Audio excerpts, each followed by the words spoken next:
कोई भी छोटा या बड़ा नहीं होता। इस बात को हम लोग समझने का प्रयास करेंगे कि बिजनेस कोई भी छोटा बड़ा नहीं होता, इसलिए डायरेक्ट सेलिंग बिजनेस इस दुनिया का सबसे बड़ा व्यापार है, इसमें कोई दो राय नहीं है।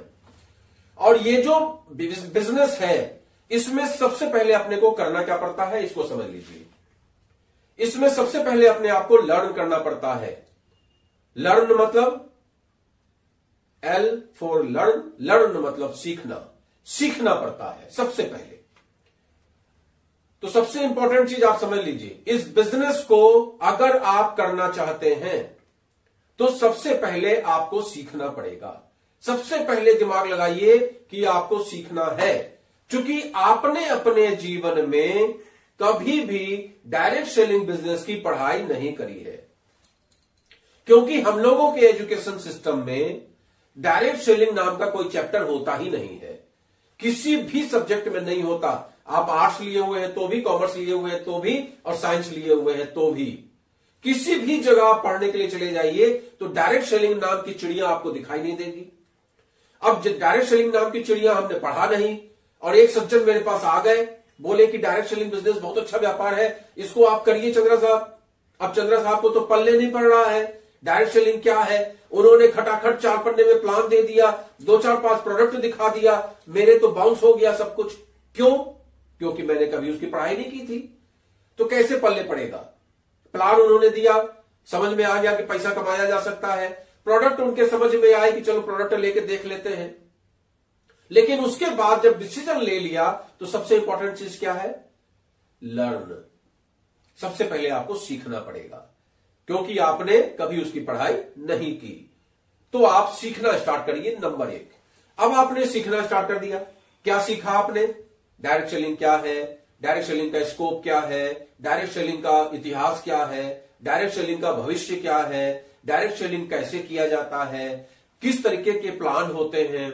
जो आप जिस कंपनी में आप जुड़े हैं उस कंपनी का प्लान वो आपको बिल्कुल रटना पड़ेगा, A to Z। जैसे ही कोई बोले तो धाड़ धाड़ धाड़ धाड़ जैसे शताब्दी चली जाती है, वैसे ही फटाफट आपको प्लान देना पड़ेगा। कम से कम 10 से 20 आपको ऐसे प्रोडक्ट लेने पड़ेंगे जो प्रोडक्ट पे आपको महारत हासिल करना पड़ेगा। वो आप डिसाइड कर लीजिए कि आपकी कंपनी में जो भी प्रोडक्ट आता है उसमें से कौन सा 10 ऐसा प्रोडक्ट होगा जिस प्रोडक्ट पे हम महारत हासिल कर लें। महारत हासिल करने का मतलब उसको किस चीज में लेना चाहिए, उसको कैसे लेना चाहिए, उसमें क्या क्या ऐसा पड़ा हुआ है, क्या ऐसी खासियत है उस प्रोडक्ट के अंदर में जो मार्केट से उसको यूनिक बनाती है। क्योंकि जब तक किसी चीज में स्पेशलाइजेशन नहीं होगा, जब तक कोई प्रोडक्ट आपका यूनिक प्रोडक्ट नहीं होगा, तो लोगों को क्या बताएंगे आप। तो इसके लिए आपको वो चीज सीखना पड़ेगा। इस तरीके से सीखने का एक बड़ा पार्ट है। कई बार मैंने उसके लिए वीडियो आपको बनाया हुआ है, आप उसको देख सकते हैं। लर्न करने के बाद जो दूसरा पार्ट आता है, जो सबसे ज्यादा लोग कमजोर कर देते हैं, वो है डी का पार्ट। सबसे इंपॉर्टेंट क्या हो गया? एल, लर्न का पार्ट, और अब आया डी का पार्ट। डी का मतलब होता है डू। अब करने का समय आ गया। जो आपने सीखा, हमने धनुर विद्या सीखी, अब हमें धनुर विद्या का ज्ञान तो हो गया कि प्रतिंचा कैसे चढ़ाएंगे और तीर कैसे चलाएंगे, लेकिन अब हमें प्रैक्टिकल करना है, डू। तो सबसे इंपॉर्टेंट चीज है डू, एक्ट। मार्केट में आपको उसको इंप्लीमेंट करना। जो आपने सीखा, आपने प्लान देना सीखा, अब खटाखट लोगों के पास जाइए और खटाखट उनको प्लान दीजिए। आपने प्रोडक्ट के विषय में सीखा, अब खटाखट लोगों को प्रोडक्ट के विषय में पूरा डिस्क्रिप्शन दीजिए, डेमो दीजिए, बताइए उनको। ये दूसरा सबसे इंपॉर्टेंट पार्ट है डी, डू। ज्यादातर लोग क्या करते हैं? करना तो चाहते हैं, सीख भी लेते हैं, लेकिन डू नहीं करते, एक्ट नहीं करते, मार्केट में नहीं जाते हैं, घड़ी में बैठे रहते हैं, चर्चा नहीं करते लोगों से। जब आप लोगों से चर्चा नहीं करेंगे, लोगों को प्रोजेक्ट नहीं दिखाएंगे, लोगों को प्लान नहीं दिखाएंगे, लोगों को प्रोडक्ट नहीं दिखाएंगे, लोगों को भविष्य नहीं समझाएंगे, जो आपने सीखा है 30 दिन 60 दिन के अंदर में, वो लोगों को आप बताएंगे नहीं, तो लोगों को भविष्यवाणी तो हो नहीं रहा है कि आपने डायरेक्ट सेलिंग बिजनेस ज्वाइन कर लिया है, जो फटाफट लोग आपसे संपर्क करने लगेंगे। तो सेकेंड पॉइंट है डी। सबसे पहले लर्न कीजिए और फिर उसको डू। क्लियर हो गया? नंबर 3 पार्ट है टीच, एल, डी, और तीसरा टीच। टीच मतलब क्या? अब आपको सिखाना भी है। पहले आपने क्या किया? सीखा, इसीलिए इस बिजनेस को आप ये मत सोचिए कि आप सेल्समैन बनने जा रहे हैं। सेल्समैन आपको नहीं बनना यहां पे। क्योंकि यहां का चैप्टर ही अलग है। यहां एक आर्ट है, कला है, बहुत बड़ी कला है। इतना आसान नहीं है इसको सीख लेना, क्योंकि यहां जो हम सीखते हैं वो हमें सिखाना भी पड़ता है, टीच भी करना पड़ता है। पहला है लर्न, फिर डू, अब टीच।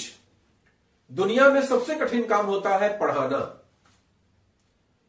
आप जानते हैं, हम कोई चीज खुद कर ले आसान है, और इसके विषय में लोगों को बता दें कठिन है।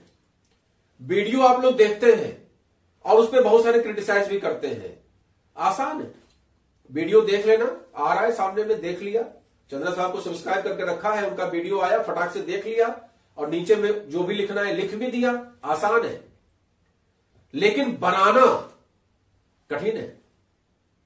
यही चीज आपको समझना पड़ेगा कि हमको टीच करना है। इसलिए कोई भी चीज हम इस तरीके से सीखें कि हमें सिखाना भी है।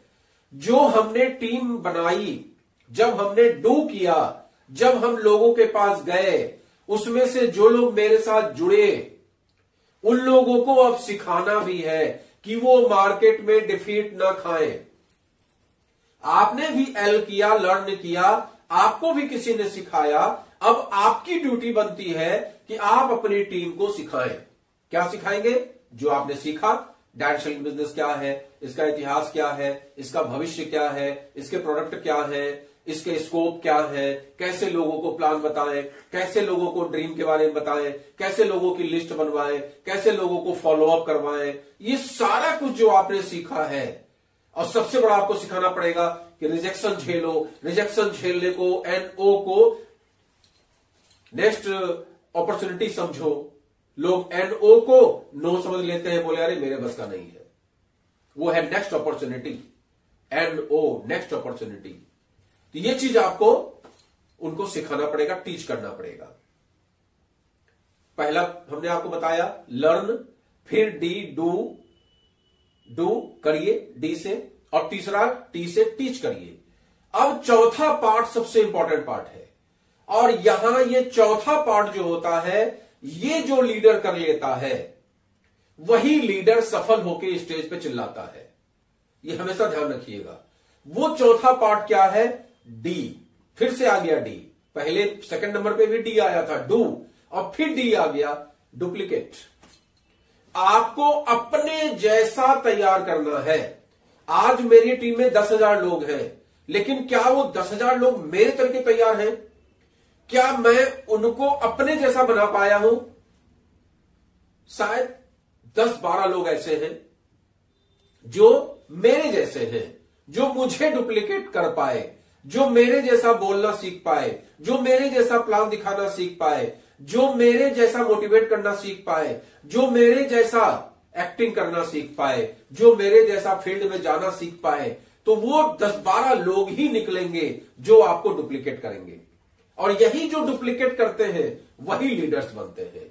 आज मैंने डुप्लीकेट किया अपने अपलाइन का, तो मैं बोल रहा हूं आपके सामने में। उसी तरीके से मेरी टीम में जो लोग मुझे डुप्लीकेट करेंगे, लेकिन ये सिखाएगा कौन? आप सिखाएंगे।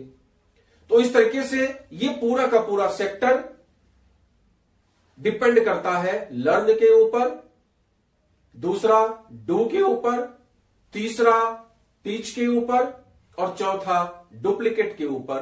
तो पहले सीखिए, फिर मार्केट में जाइए, एक्टिंग करिए, दौड़िए, धूपिए, लोगों को बताइए, उनको प्लान दिखाइए, जोड़िए, और जोड़ने के बाद उनको सिखाइए उनको कैसे आगे काम करना है, और फिर उसके बाद उसमें से डुप्लीकेट तैयार करिए। और जितने डुप्लीकेट आप तैयार करते चले जाएंगे, उतनी आपकी इनकम शानदार होने वाली है।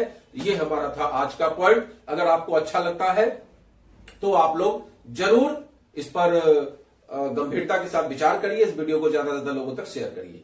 अब हमारा नेक्स्ट पॉइंट